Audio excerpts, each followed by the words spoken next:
So, well, I mean, we were talking again. We say this every time. We Yep. were talking before we turned the camera on to record this, but you were saying you've had a lot of people reach out to you in regards to lots of things, but one of the things you've bumped into is having too complex of an offer. Yes.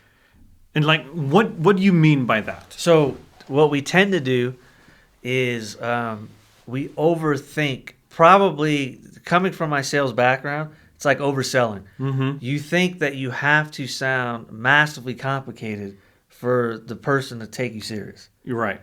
instead of just dumbing it down Okay. and having them understand what it is you're trying to communicate right away. Uh-huh. And so I find this a lot where headlines are written or things are written more so in a complex way where the regular person you're trying to reach may not actually understand what you're trying to communicate. So Okay. they may be interested, Okay. but then they don't know what it is that you're offering. And so I was talking to a client a few days ago. We were saying how when someone lands on their page, does that first line immediately tell me essentially what the promise is? Uh-huh. What am I going to get? Right. And when and I had mentioned it to you before we started recording, and you were like, "Yeah, I'm not really sure what that is." And I said, "Exactly." Right, like, and the headline was something, and this is from my perspective, right? So the headline was something along the lines of, buy this thing so you can be in the top 15% of graduates from this technical school or something like that, right? Yep. Like, and you said, what does that mean to you? And I was like, I mean, I don't know if the top 15% means anything to me. Like, why am I going to this school? Am I going to this school to be in the top 15%? And this was like a school that trained people for a career, right? Yep. It wasn't like a university or whatever where you needed to get a scholarship or something like that. And so it was like, I was like, do I even care? I probably just care about passing and getting certified. Exactly. And not having to like lose money in the process or lose a bunch of time in the process or something, right? Yep. Like that's more important to me than being in the top 15%. Well, right? You got to think that's probably most people, right? Right. I mean, so it's similar to if I go to college, well, do I want to be the valedictorian or do I just want to be able to get a high-paying job when I graduate? And I would say most people, most of your customers, like if you're running a business, most of your customers, they don't care about being the valedictorian. There's only one of those. Yeah. Right? And that's a very small audience. And it's usually actually not the students, their parents. Right. And it's a hard promise to deliver on. Yep. Like if I have a product or something that's like, I'm going to make you literally the number one lawyer in the United States. Yep. Like that's a tough delivery, but most lawyers don't care if they're number one. They just want to have a good income and succeed. And succeed and help people in their targeted area or whatever. Like depending on that industry, you've got to put the time and effort in there. I mean, we've talked about putting the time and effort into your copywriting, but we haven't talked specifically about confusing offers. Yes. Yeah. And here's like a little formula that you could use to simplify it. Simple is always best, right? Mm-hmm. So your first line should answer the question that's in the customer's head. For example, one of my clients sells fitness, and it says, "Are you struggling with losing weight and getting into shape?" Mm-hmm. As soon as you read that, you know what this is about to be, right? And you're making the reader self-select. Yep. Meaning in their head, you're making them raise their hand and say, ooh, this page is talking to me, or this page isn't for me, I'm going to go somewhere else. And that's fine. You want people to be able to very quickly make that mental decision and qualify themselves. Yeah, qualify themselves.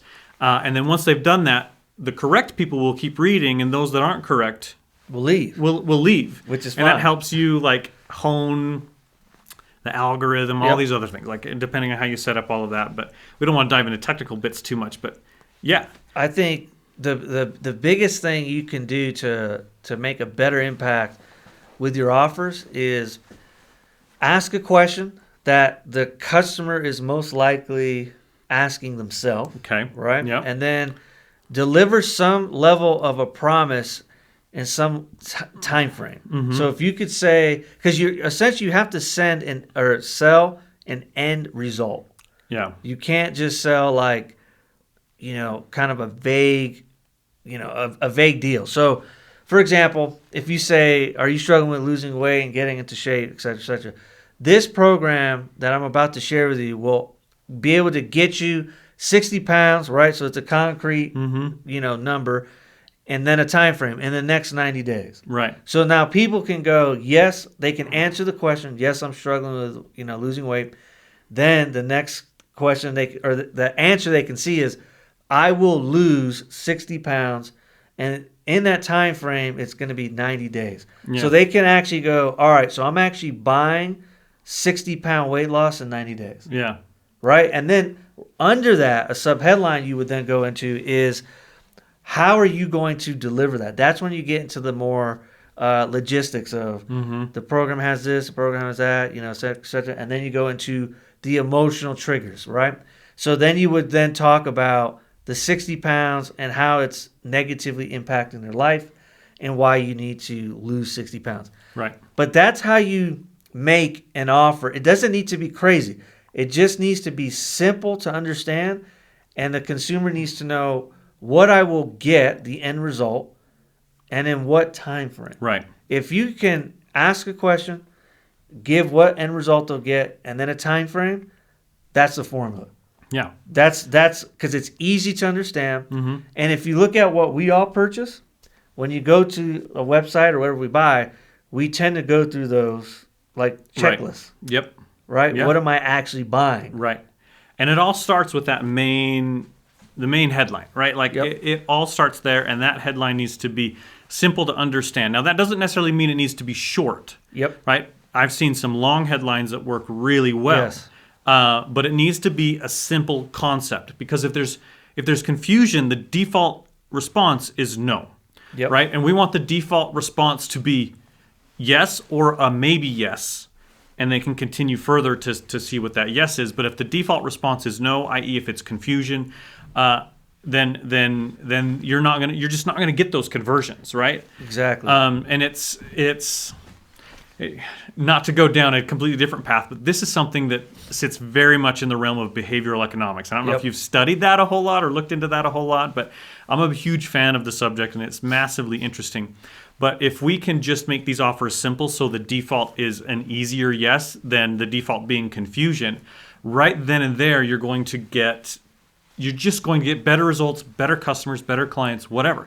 Now, we talked about weight loss because that's a very easy to kind of lay out that works. And so you might be thinking, okay, so I do titles for mortgages, right? Yep. Like how do I do that with something like titles? And it's actually the same thing.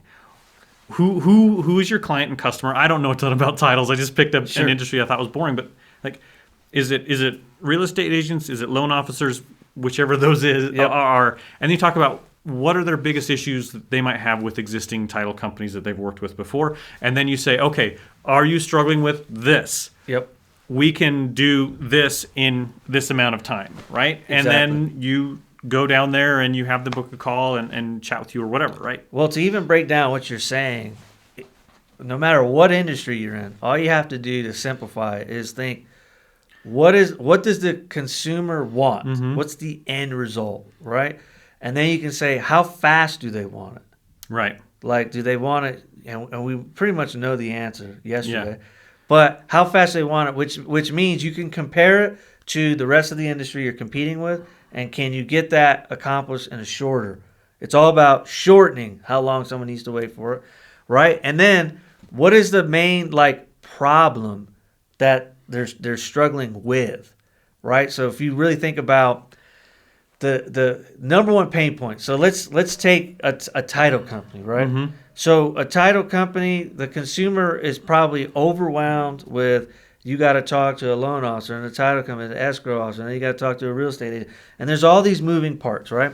Well, what they don't want to do is have it consume their entire life all day because they also have a family, kids, work, all that. Right. So that's what they don't want. So if you can communicate, this is a very, are you feeling overwhelmed with having to deal with 10 people in your real estate purchase? There's the question. Then you would say, we offer a simple solution that can get you to only talk to one individual so that you don't have to do all the back end legwork, right? And we can close on your house in 90 days because that's what most of our clients are closing at. So you follow the same formula, right? Are you feeling overwhelmed? Then you tell them, what the problem you're going to solve, and then you give them a time frame. Yep. If you do that for any industry, that will work. And of course, you have to make sure you can deliver. Yeah. What it is you're saying. You can't just say, hey, in 2 days we'll close your home and you'll never have to talk to anyone, and it takes 10 months, right? So. Yeah, and it doesn't always have to be like a question, right? The question is the easiest one. So if you're sitting down to brainstorm some ways to simplify your offer message, it's usually easiest to start with a question. But it's very easy then to convert a question over into a statement, right? Yep. And that so if you're like saying, are you feeling overwhelmed with not being able to close on your home faster? You could just have something simpler like close on your home faster than industry standard. Yep. So you took that question, you turned it into a statement, and then you can add one of my favorite tricks is to add something like which means, in your head at least, which means you'll get in your home faster and you'll be able to enjoy the new home that you've been trying to purchase, right? Yep. So you can add these kind of little tricks and things in it. Like I said, it doesn't have to be a short message, but it just needs to be clear on what they're getting. And to be honest, I've struggled with this in the past. I'm not just saying, hey, do this because I've got it all down and I'm a guru and everything's perfect. Everybody struggles with it. Everybody does. Because it's so much easier to overthink the offer message and everything. But if you can simplify all of that, sit down, spend some dedicated time, do just thinking about your headline. And you'll be good from there. And I think a bonus tip would be to take very similar headlines or maybe rework that headline and use it in your ads. Yes. So they're seeing something very similar in your ad and then on your landing page, and they might even just be a rewrite of the same sentence. Exactly. Right? It doesn't have to be something super crazy. It could literally just be a rewrite of the exact same headline, just maybe switching some of the words around or making it a little more concise or something. Exactly. And I think the key thing is what keywords, ask yourself the question, what keywords does the client need to hear to identify with the statement? So it could be a question, it could be a statement, it could be a one-liner, it could be a paragraph. But the key, and you'll notice this in copywriting, they always highlight in the writing that keyword that means the most to the consumer, right? So if you write a statement, close your house faster than industry standards or whatever, it usually says, like the highlighted word will say, close faster. Those would be the two bolded or words in italics or whatever. Bolded, highlighted, italicized, underlined, something. You can call those out. Different color. I've seen that. I do that on my site. I have a different color. Different color. Yeah, my headline's all in kind of like a black, except for my keywords are in a blue that stands out, right? And so that's really all you're trying to do is hit the key. What keywords does the client need to see or hear in order for them to self-identify? Right.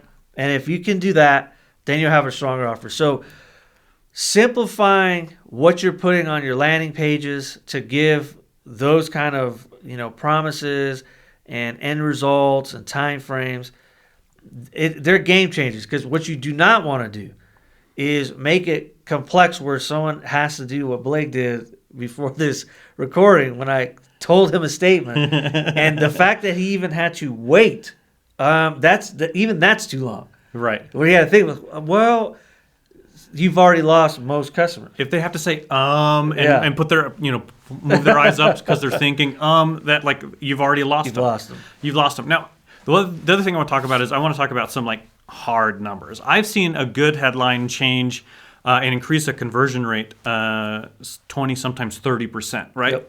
And if you think about that, that means by changing a headline, your ad spend is 130% more efficient, right? Like it's more efficient. You're getting leads for less money because they're converting better on your page, even though you haven't even touched your ads or changed your targeting or done anything with your budget. You just change the headline. And it makes your cost per lead go down. It makes your profitability, your ROAS go up. It can make everything easier. And so it's a good place to start, to spend an hour or two trying to figure that out. Well, I think too, something, especially early on, I used to believe, the mistake I used to make was I used to believe the headline and the hooks and the ad copy was overrated in a sense. Like, can you really see a difference? Like, I don't know about you, but early on, that was always something like, really? Just like changing a one sentence thing could bump it up 20, 30%. But then once I saw it in action and noticed, like, wow, this does make a huge difference, then I started to take it a lot more seriously. Yeah.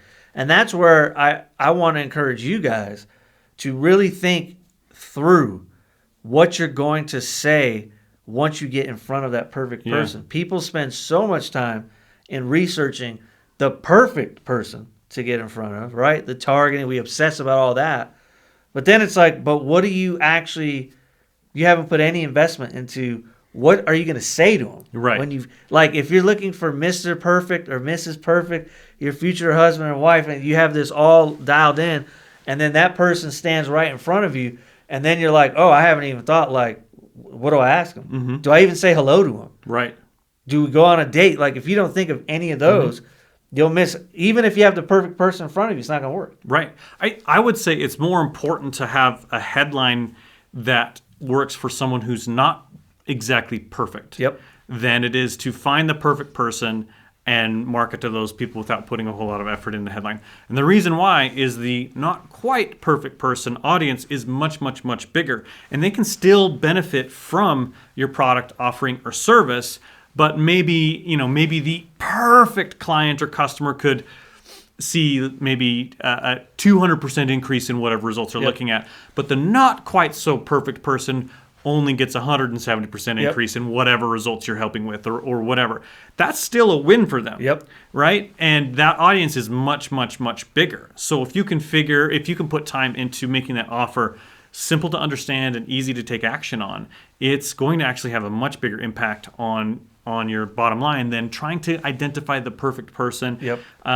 And going through that exercise. Now, have you seen people go through, this brings up an interesting point. Have you seen people try to tell people to go through this, ideal customer avatar worksheet where they try to figure out all of these things? What are your thoughts on those? I have my own thoughts, but what are your thoughts on that exercise as a practice? I think as a practice, it's good to clarify who you're trying to talk to, but it can also limit you to how you're marketing, right? Because it almost causes the paralysis by analysis, right? Where you can be like, well, I'm talking to Joe who's 39 years old, and, makes, $82,000 a year, and he goes golfing on Saturday. It's like, I mean, we could get probably a little bit too in depth on that. I think the better way to approach that would be a customer avatar mindset. What is the mindset of the person that you're trying to go after? For example, I like to use hip hop, right? So if you think about hip hop and targeting people that are interested in that, hip hop, traditionally people may think of African Americans, right? But that's not the whole market. The biggest buyers of hip hop music are actually Caucasian. Oh, really? And most people don't know that. And so when you think about it, it's like, well, then if you only spoke to African Americans, you're literally missing out on the largest portion. Right, and so if that was your if that was your customer avatar, was that you're talking about maybe city, location, ethnicity, things like that, and that's your avatar. You're writing ads directly to that one person instead of considering what did you call it? Not the behavior, the mindset. Yeah, the customer avatar mindset. The customer avatar mindset is much more important than maybe their demographics are. And I think it's you can get caught up in what you'll actually shortchange those. So you could make an ad that's perfect for for Joe who fits that match that you want. The problem is that market may only be so big, right? So there might only be a couple thousand Joes out there in totality. So unless you want your market to be capped at that, or maybe your price of your product is really high, which that's okay. If you have a really high price product and you're really just saying like, I want 10, 15 like super high paying customers, the customer avatar thing could be Mm-hmm. a good idea. But if you're someone that's, really trying to make hundreds of thousands and millions of dollars, and your price point is, $50, $60, $70, you're gonna have to expand that Yeah. massively. Yeah. And so that's my thought on that. What's your main thought on it? Honestly, I'm a lot in the same line. Like I have gone down the road of creating the avatar, even putting like a picture that I Yes. found on like a stock photography website, so I could visualize the person and write copy to this person, and gone through the whole exercise of writing to a specific person, which I don't think any of that is bad. But it can cause you to overanalyze Yeah. and overthink all the things and think too narrowly. But I never could put my finger on what a better methodology would be, literally until you just said it's more important to do to understand an avatar mindset Yes. and do a mindset exercise of saying, okay, my ideal customer, maybe I don't know their name, maybe I don't know their demographics, age, income, whatever, but I do know that here's what they're struggling with, and here's how much relief they would feel if that Yep. thing was solved for them, and here's what they would be doing with their time or money if they didn't have to waste it on this thing that they're struggling with. That the mindset of the avatar not only gives you broader, larger audiences, Yep. but it also helps you maybe avoid some of your unintentional exclusions. Yeah, you're unintentionally excluding people that would be a great fit for you Yep. because you've got all of these demographics Exactly. that at the end of the day don't really matter quite Yep. so much. The hard demographics that are easy to think of, like gender, age, income level, ethnicity, location, those things aren't as important as they used to be Yes. 20, 30 years ago from an advertising and marketing standpoint. You used to have clothes that were specifically for one gender or the other, and now those lines are blurring. Yep. So if you make a clothing line that is specific to just one thing or another, you might be losing out on some customers that would Yep. love your product. Yep. And I think too, mindset also helps you write better copy, landing pages, offers, because when you think of someone's mindset, you think of, like, for example, you can go someone, like in my business, a business that's just starting out, their mindset's a lot different than Right. someone scaling. Someone going from 100,000 a month to $1 million a month their mindset is totally different. They're not trying to survive, right? Their mindset is, we're trying to maybe grow so large that we can get bought out and have an exit, right? That mindset, if you make an ad that says, do you need help with your marketing advertising to be able to become a little bit more profitable, that may not hit with someone trying to sell their company and go from 100,000 to $1 million. But that will actually hit on someone that's in the beginning stages, just starting out, right? And so you really have to think about the mindset of the customer, because you will attract whatever that mindset is. Yeah. And if you think about demographics, here's the problem with Joe, who makes $400,000 a year, and you're targeting, right?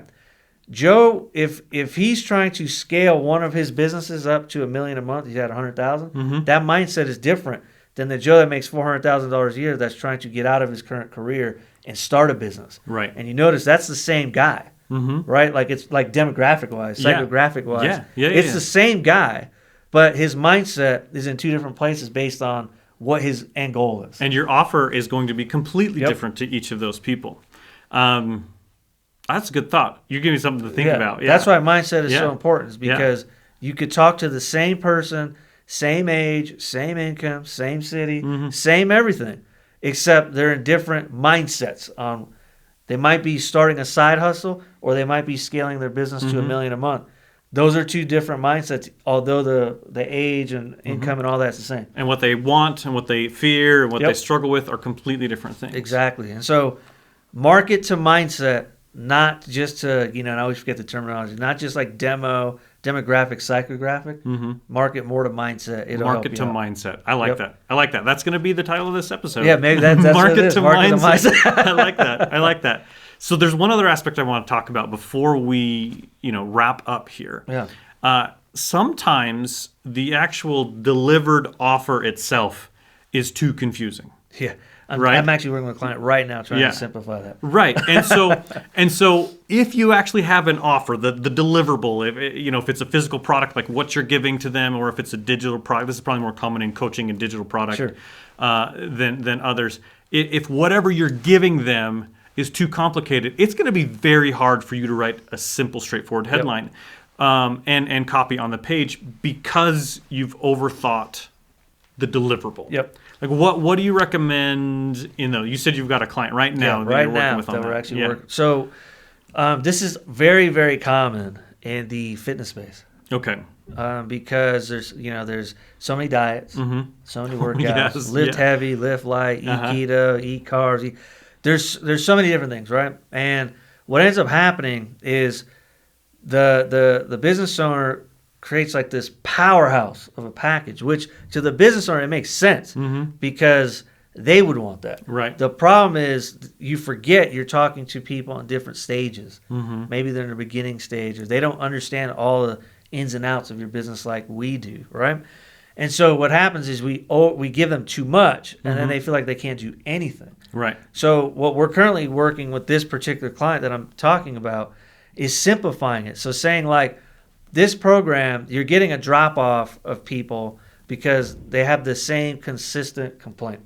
They're either getting injured or it's too much. What that means then is this program is actually built for a different segment of that fitness community.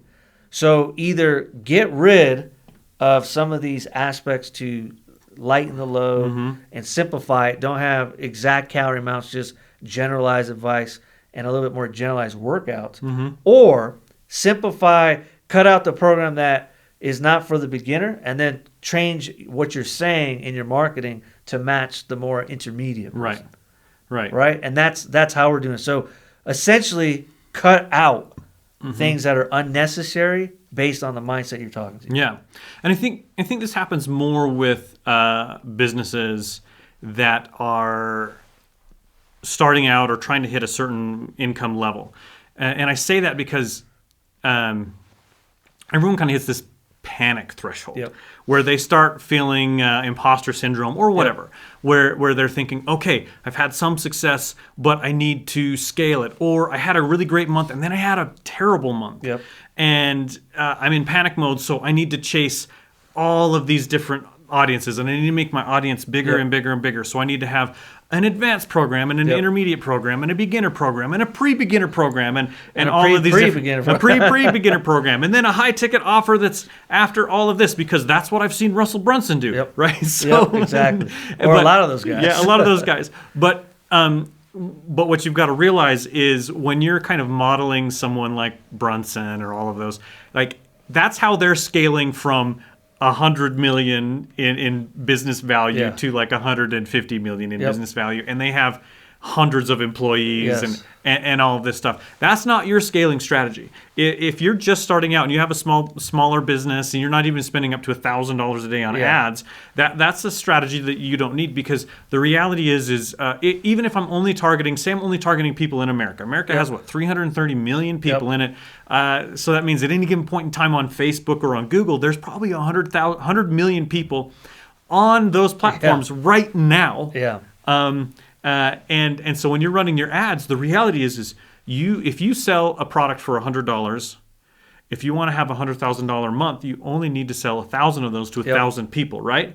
Like that, and that $100,000 month to a business at this stage is huge. That is a huge thing for them, and you only need 1,000. So like you don't need to chase all of these different demographics. You really need to lean into whichever one is easiest for you to sell and deliver on, and then scale into that, and then when you hit the point where you've scaled into that and you're super profitable and everything's working great there, you can then start building out business systems or processes or teams to lean into these other areas, but keep it simple at first. You're going to drive yourself nuts. Well, and I've done that too. I think we all have, and because we've all started at zero. Right. So we've all done that, and I think what I found, and I'm happy you brought this up because I've never actually articulated this. But you should focus, if you're not spending over $1,000 a day in ads, You should focus on mastering 1 to 2 offers. That's it. Do not get confused with doing a billion different things. 1 to 2 offers, and that is it. And I'll tell you why. I had a client that they sold, it was like 2 years ago, they literally sold 1 T-shirt and sold $500,000 that year, right? 1. And it was, we just sold as many of those T-shirts as humanly possible, and the delivery became very easy because it's literally 1 T-shirt, and you know exactly how many shirts you need to get, exactly what print you need to have, and how much it's going to cost to get out the door. And we also knew our acquisition cost. Once you master that, then you move into a second and a third order. And the great thing about that is we were spending, I want to say, with him, $400 a day or something like that, and we grew it to that. And we probably still could have went even further. So it's kind of like you want to think about mastering 1 offer, maximum 2 in the early stages, and do not get caught up in too many channels and too many delivery platforms and too many tools and too many. It's very easy to do too many, right? Just focus on 1 and master it. You'll be shocked how far you can take a single offer. It goes a lot further than you think. Oh yeah, absolutely. And here's the thing. The other thing that I've seen people do, and I don't think this is a bad strategy, it's maybe something to think about. I see this a little bit more in professional services or whatever.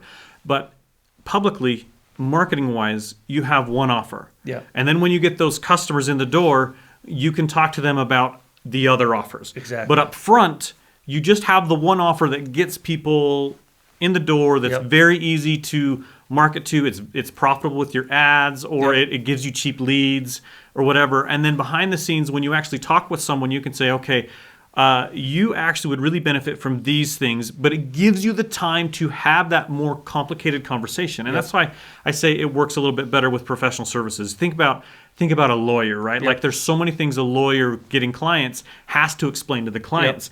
And if he or she tries to explain all of that in their advertising materials and on their landing page, it's not going to work. It's totally not going to work. And so what you need to do is you need to have a very simple offer up front, get them in the door, and then have that more in-depth conversation that you frankly need to have in order to have them fully benefit from your services.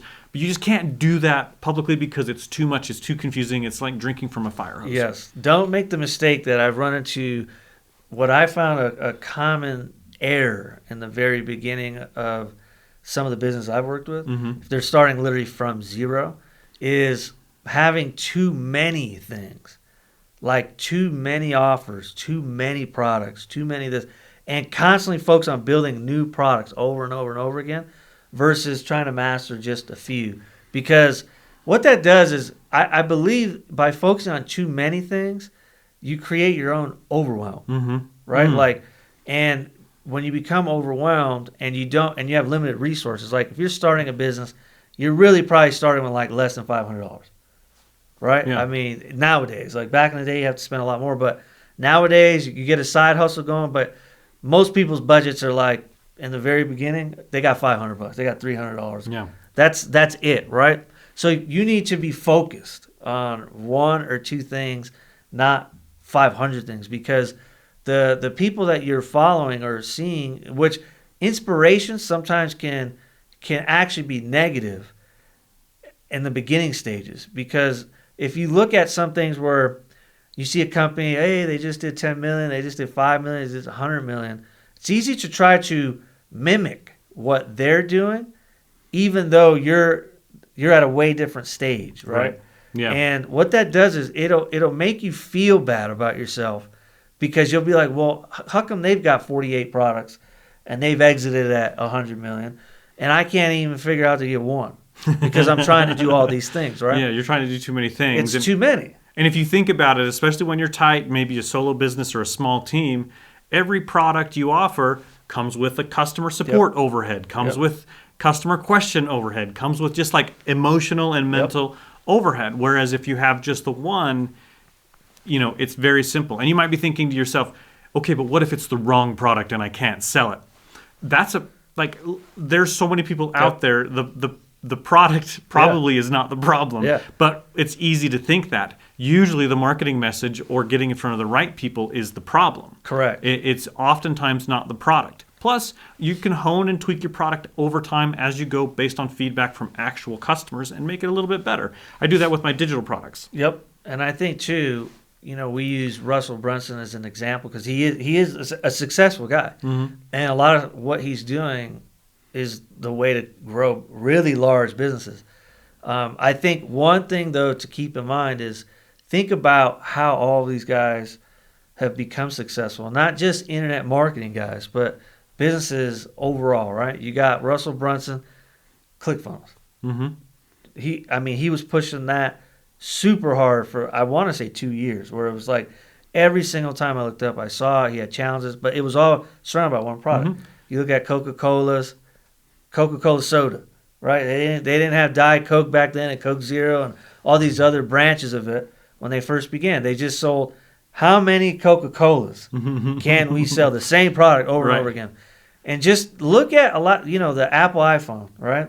That's basically what drives the sales of everything else, the iTunes and the computers and all that. They have one product where they really focused hard on and sold as many of them as possible. So find a product that you have that the market wants, that's a good product that you know how to sell, and only focus on selling as much of that as possible, and become be your own guru on your own product. Know it inside and out, how to find the customer, how to communicate what they get, and master it before you add more and more and more.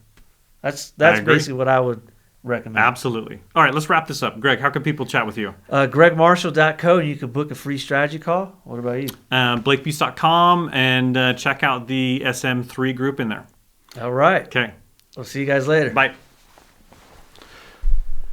Nice. That was a good one.